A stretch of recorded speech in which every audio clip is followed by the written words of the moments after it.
Selamat sore saudara-saudara, saya Devin selaku juru bicara Otoritas Jasa Keuangan akan menyampaikan mengenai tindak lanjut terhadap kasus PT Wana Atalife atau PT WAL, bahwa sejak hari ini 5 Desember 2022, kami selaku Otoritas Jasa Keuangan telah mencabut izin usaha dari PT WAL karena PT WAL tidak dapat memenuhi rasio solvabilitas risk-based capital yang telah kami tentukan. Pencabutan izin usaha ini merupakan tindakan tegas yang kami lakukan setelah waktu serta beberapa tindakan yang kami lakukan tidak direspon baik oleh PT WAL, yaitu sejumlah tindakan pengawasan, yaitu berupa perintah penghentian pemasaran produk sejenis saving plan pada tahun 2018, memberikan sanksi peringatan pertama hingga peringatan ketiga pada rentan waktu 4 Agustus 2020 hingga 26 Juni 2021, mengenakan sanksi pembatasan kegiatan usaha pertama pada 27 Oktober 2021 dan pembatasan kegiatan usaha kedua pada 30 Agustus 2022. Namun, pihak PT WAL tidak memanfaatkan waktu yang kami berikan, sehingga kami melakukan tindakan pengawasan potensial sesuai dengan ketentuan yang berlaku. Hasil dari pengawasan yang kami lakukan ditemukan adanya rekayasa laporan keuangan atau fraud yang tidak mencerminkan kondisi keuangan yang sebenarnya.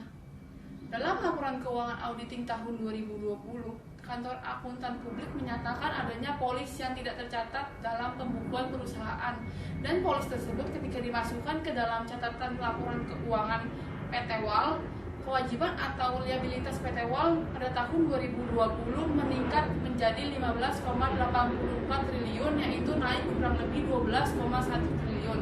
Kemudian nilai asetnya naik sedikit menjadi 5,68 triliun.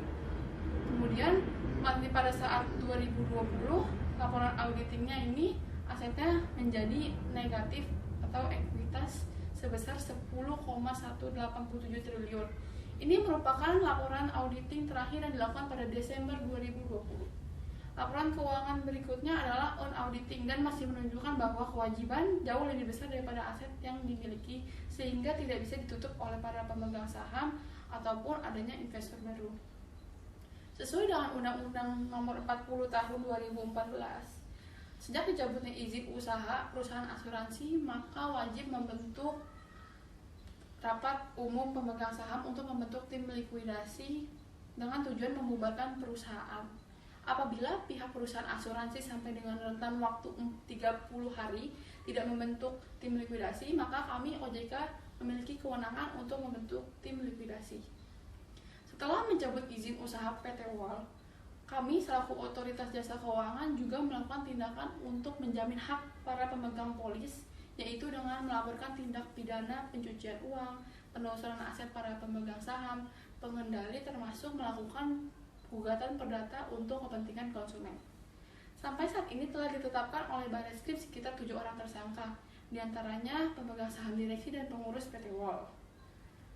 Bareskrim juga telah berkoordinasi dengan kami untuk mengejar pelaku yang saat ini masih berada di luar negeri dengan mengeluarkan red notice agar dapat menangkap para pelaku yang berada di luar negeri, dan juga kami akan menelusuri serta mengupayakan aset yang ada di luar negeri dapat kembali ke Indonesia.